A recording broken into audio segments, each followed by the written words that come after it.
Mental Health Momentum, a Silicon Slopes podcast. I'm Dr. David Morgan. I am a licensed psychologist and the Director of Mental Health Awareness here at Silicon Slopes. And on this podcast, we talk about mental health issues in business and beyond, and we look for solutions. I'm very excited to introduce my guest to you today, Tobie Spears. Hi, Tobie. Great to be here. It's wonderful to be here. And to be here, right? Because Tobie was saying you do a lot of podcasts, but hardly any in person. Yes. And we're live and in person right here, right now.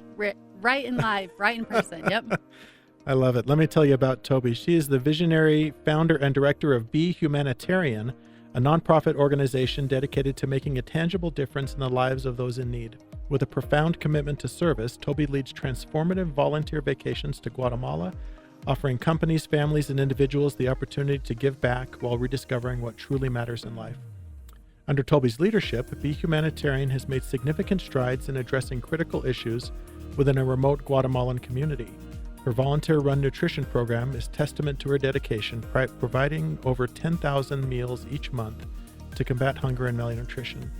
In addition, Tobie has established a program that delivers essential educational support to children, teens, and parents, empowering the next generation through knowledge and learning.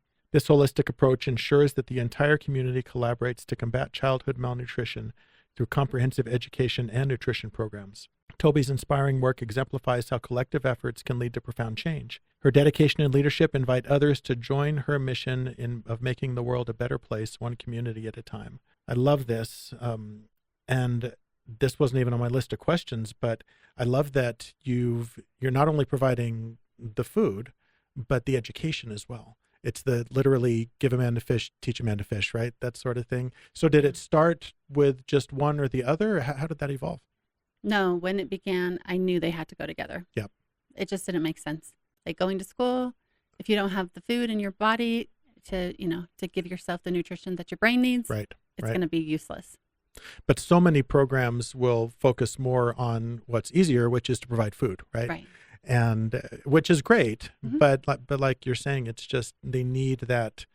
The next generation needs to improve, and education is almost always a royal road out of poverty for many people. The goal, right? It is the goal. Yeah. Yes. It's the goal. So our goal is to work with families until their kids are done with their entire educational journey, which hopefully is university. So that's the goal, is that we're really creating like sustainable long-term change. Yeah. And it can make such a difference. I remember talking with my father years ago. He was the first one in his family to become college educated, and they had been dirt farmers. Farmers? Well, like farmed in the dirt, like grew potatoes. Oh, okay. Yeah. Potato farmers. Potato farmers. Who grows dirt? No one's okay. as opposed to like ranchers or cattle ranchers or things. I remember talking to him. So my children are all college educated, and my grandchildren are not old enough, but I assume they will be someday. And I thought, man, he was the fulcrum. It was right there that it changed. Mm-hmm. And someone has to change it, right? There has to be some sort of shift there. So that's what you're doing. Tell me about any interest like in mental health. Are you seeing changes in that? Do you have your own personal experiences about it? I, on a regular basis, out loud, thank everybody in the universe for my mental health. Like, it's nothing that I take for granted. So in my past life, I was a postpartum doula, and I worked with women that suffered tremendously. Yeah. And so walking through that path with the family, with the mom, it was excruciating. So I've seen that from that world. And then in our home, our girls have both been in their own worlds, suffering from their own mental, illnesses or whatever we want to diagnose them as. But it is something that I am truly immensely grateful for, that I have the regular bouts of just oh my gosh, this is not working. Right. This kind of a crappy day, but certainly I don't live in the depths, which I'm so grateful for.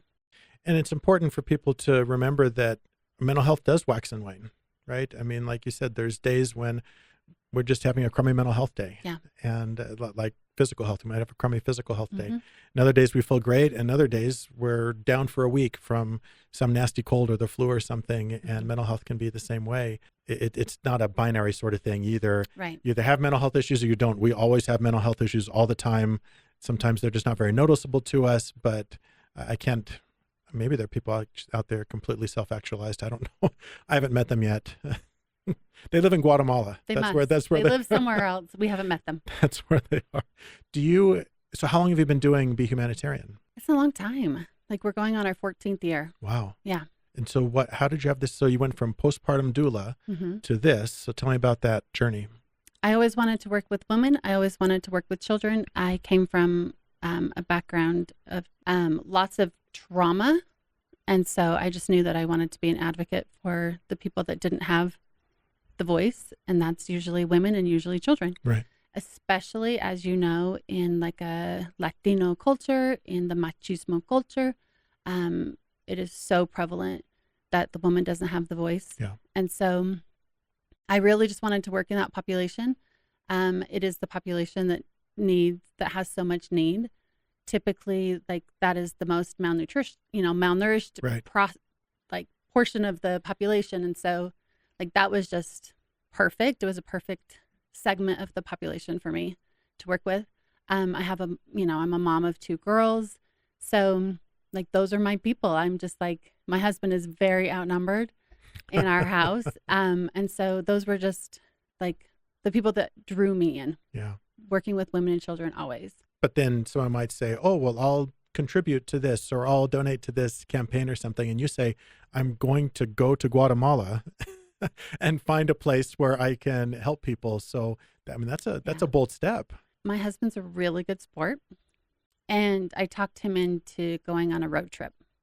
And so we drove from our home in Pleasant Grove through Mexico and through the entire rest of the states through Mexico. And we landed in this little teeny country of Guatemala.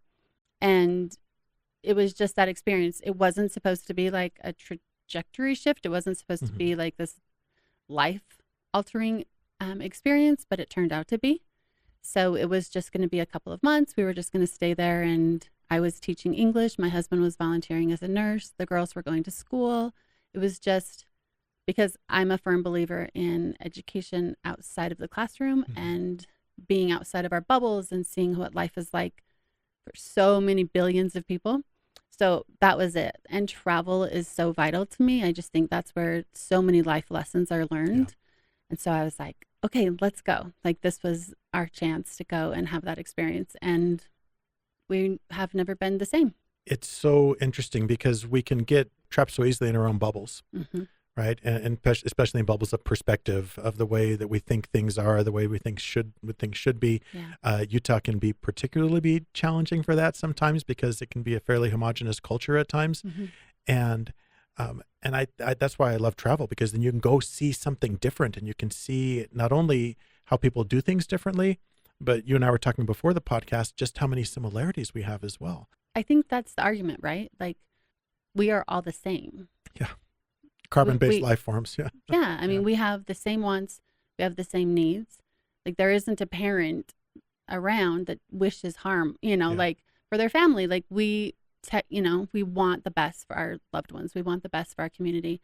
And so like, that just makes us the same, whether we have different colors of eyes or skin, or we speak a different language, we still are human beings with the same needs.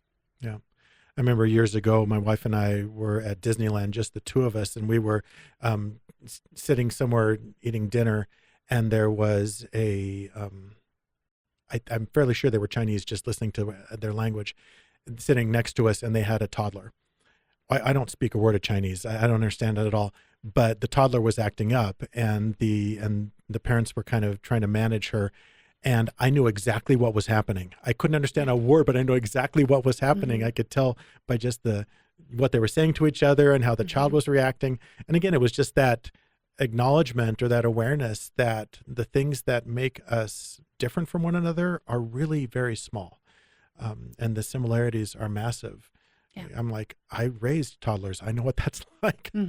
I've walked in those shoes. Yeah, exactly. Yeah. So I guess that's the real question, is how we focus on the similarities instead of the the differences. Oh, I know. It's critical. And I think, unfortunately, and our brains actually are biologically designed to see the difference.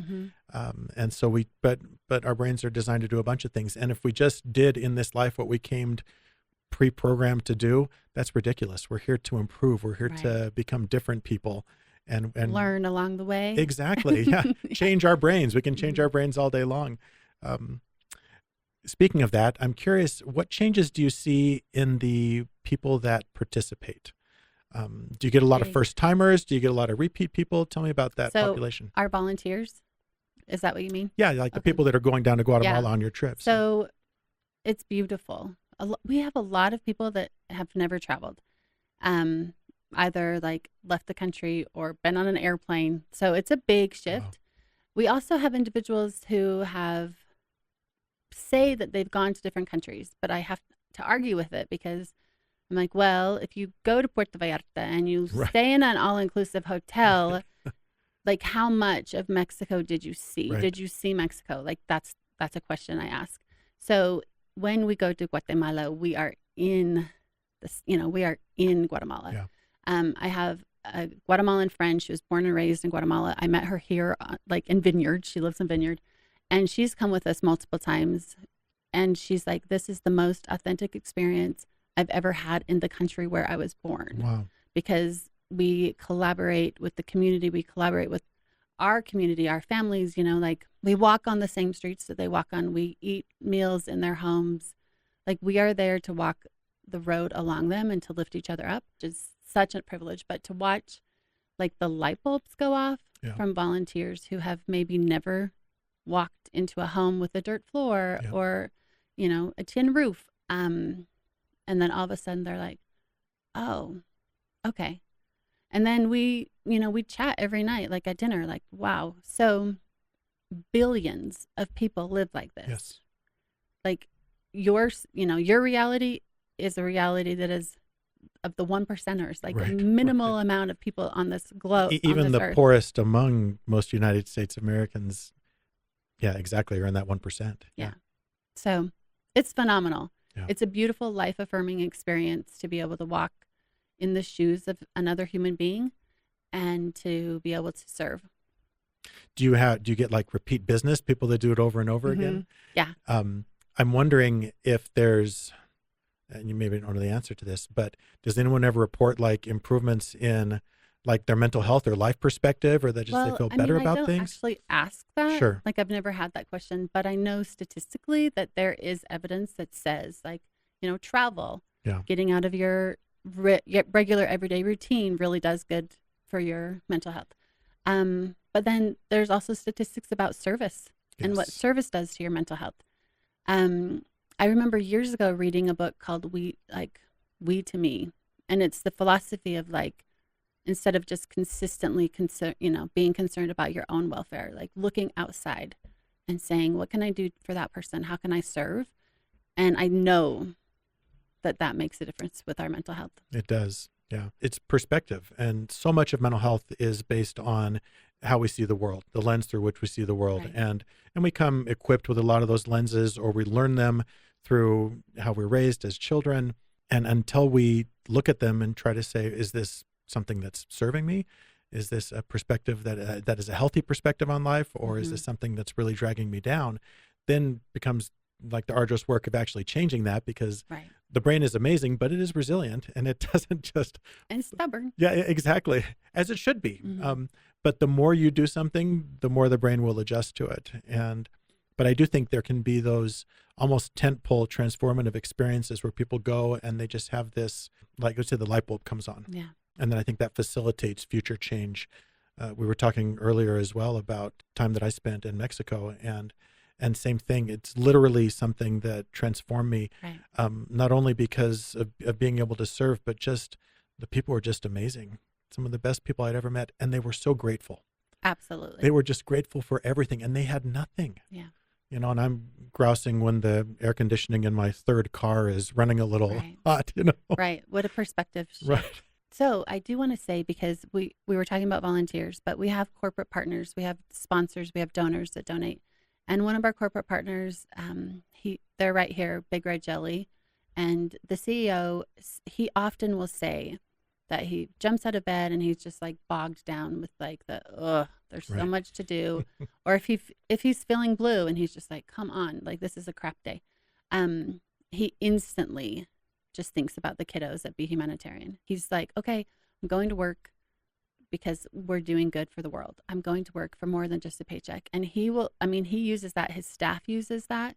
So it's definitely like a wide picture. Right. What we can do when we change that, just change the perspective just a little bit instead of what am I doing for myself every day and what am I doing for someone else? So when you say you have sponsors, is that just kind of funding the overall mission? I assume that individuals that go pay for their own way. Is that how it works? Yeah. So we have, But there are a lot of administrative costs and things like that, I'm sure. there's all the things like Yeah. that any small business needs Yes. to do. That's what a nonprofit needs to Right. do. And a lot of people don't understand Right. that those are needed. But yes, so we have monthly sponsors and they're connected to like each kiddo. So we have kiddos in our program and then they're providing their meals, they're providing their education. So school in Guatemala starts in January. So this is our first week Okay. of school and we have 45 kiddos in our program. We need to do uniforms and school supplies and like all the things, all the tuition fees and all the Right. things that we do for. I'm like, wow, this is a lot of kiddos. And none of it would be possible without our sponsors. Yeah. So And then how often a year do you go down? I get to go down like 3 to 4 times a year. Oh, So it's so awesome. fun. It's definitely the highlight because I've seen these kiddos grow up and, Yeah. like I remember when, like now it shows our age, but I'm like, I remember when you were 6 months old and now you're 6 and you're going to first grade and Right. it's just phenomenal. It's just so beautiful. The way I describe it is that this was like planting a garden and we really have been able to see it grow. Like we're seeing like real change and real growth from just the basics, which is like fighting malnutrition and just creating a program where our kiddos and their families are eating 3 meals a day. That's one thing. But then what comes along with that and what comes along with education is that now all of a sudden they have this self-esteem that they never would have had if they hadn't stepped into that classroom and started to learn and like just grow mentally. We've got families that generationally that don't know how to read and write. And this is the first generation of their kids that have ever stepped into a classroom and not into a field. Yeah. And so these are monumental changes. And then when you take it from just a little boy to a little girl, like that's a huge shift for her, that she's now independent and self-assured and proud of all the things that she's accomplishing. And we're having these conversations about opportunities and dreams. And these are things that they would never have contemplated. Yeah. That wasn't in their cards. They were going to do what mom did and grandma and great grandma and all the line down. So just to be able to watch the self-esteem that is created in just by putting a kid inside a classroom. Do you see any pushback like in the machismo culture, which is, very classic Latino? Is that, but now you're taking these little girls and educating them and do the men take to that very well? The fathers maybe might like it. I don't know. So it's only happened once in our program. And we're pretty democratic. So the moms come together, they make decisions. Like they'll come to me if I need like a vote or something, or but I'm not in the country and I don't have to delegate everything that's being done. So he was upset. Dad was upset that mom was spending so much time because taking the kids to school was a lot of effort outside of the home and making sure that their homework was done and the things. So he said, all right, we're done. Like we're pulling all the kids out of school. So he has 3 little girls. The community came together and they made the decision that if he did that, then he would also remove them from the nutrition program so that they go together. Education and nutrition go hand in hand. And that was too big of a cost for him. So we're 5 years later, and his girls are gorgeous and so beautiful and so self-assured. And I can see this picture of this little teeny girl. Her name is Elita. And she, when I first met her, she would hide, like, almost like you could just see a sliver of her behind her mom. And she was just like this little teeny person. And now she stands on her own 2 feet, and she tells her parents how much she loves school and she loves education. So they fell in love with learning and the opportunity that it created for them. And she's 7. You know, like these are just things that are like, oh, like we didn't think all of these awesome changes would be occurring. I want to shift gears just real quick and talk about entrepreneurship, because that's obviously what you're in. And a lot of people, you know, have their ideas and they want to do that. It's a tough space though. It can be dang tough. Yeah, exactly. So what do you do to like care for yourself? What about those that like lack confidence and say, I could never do this? What's your advice? I have a personal regimen that's just like getting out, connecting with nature, going on walks, playing pickleball with my husband, like just connecting. And because my day really is spent on finding ways to serve, like I really don't have a lot of time or energy or space to like worry about my own, like my own issue or issues, whatever, however many there may be. So I don't find myself like in that space, which is phenomenal. I remember my first networking event. It was awful. I was like, why would anyone do this? Like, why would you put yourself in this position? Like, why would you? And people pay to do it. You know, you're like, what? But that was like 15 years ago. So if you're uncomfortable, like that makes sense. Be uncomfortable. If you lack confidence, like step out of your comfort zone every single, chance that you get, and you will just only grow in your confidence. So it's worth trying. It's worth being uncomfortable. Especially if you're going to make a difference in the world. Yeah. It's so true. That's like we talked about earlier, those things that come to us naturally, that's great. And that's the way it is. But if we're going to make real change in our lives, we have to get outside of that. Yeah. We have to get outside of that comfort zone, which by definition is uncomfortable. And that's what we don't like. And unfortunately our society, I think, has, we have so much comfort, especially here in the United States of America. And we're used to that. And we are definitely not used to discomfort. And we have so many options and methods to immediately remove those discomforts. But I have found that being able to sit with those, being able to engage with those is so critical for our mental health and for our personal growth. Yeah. I tell people all the time when I teach on things, and I say, we're going to talk about some things today that things that you can do. And in almost every case, they're going to make you uncomfortable. I said, now, and if you are perfectly fine the way you are right now, then you don't have to do anything. And sometimes their annual conferences, I said, and if you don't do anything, I can tell you what happens when you come here next year. You're going to be the exact same person. And if you're okay with that, that's great. Right. But if you are not okay with some things in your life right now, then you have to do something about it. It's just not just going to change because something changes or we get a new governor or whatever it is, right? And those things don't change things. Change happens internally. We do the work. Exactly, which is what's happening in Be Humanitarian. That's these kids, oh man, they're just becoming optimized versions of themselves because they're stepping out of that, right? Out of what they've seen for generations and saying, I can do something different. So, and walking in their shoes it can be quite uncomfortable. And our lives are chock full of comfort. Yeah. The blankets on your bed and the sheets, and then you can just walk into the bathroom and brush your teeth with water that doesn't have parasites warm water in even it. at that, right? Like exactly. You're like, wait. So it is so vital. It is such like an amazing, what I would say necessary adventure to get out and see how other people are doing it. I love what you're doing. So if people want to learn more, where can they go to learn about Be Humanitarian? Yeah, we're all over social media. So our website's behumanitarian.org. It really is a call to action. Yeah. So that is why it's named Be Humanitarian. It is for you to find something in your life, in your everyday, just find something that resonates with you, find something that lights you on fire, and then focus on it. Put some of your energy into that, into making the world a better place, because we need that for sure. And it sounds like even if people say, well, I can't go to Guatemala, I can't do this, but there's opportunities for them to serve in other ways, right? To help, to contribute financially if they can. Yeah, I mean, we have sponsors that donate $20 a month. Yeah. And that goes a long way in Guatemala. Yeah, I mean, a long way. That pays for a whole month of English classes. Wow. So, I mean, we really can make such a humongous difference in the lives of so many people for so little.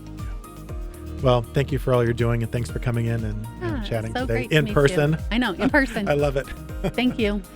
And thanks everyone for listening today. Remember that change starts with you, and together we can increase our mental health momentum.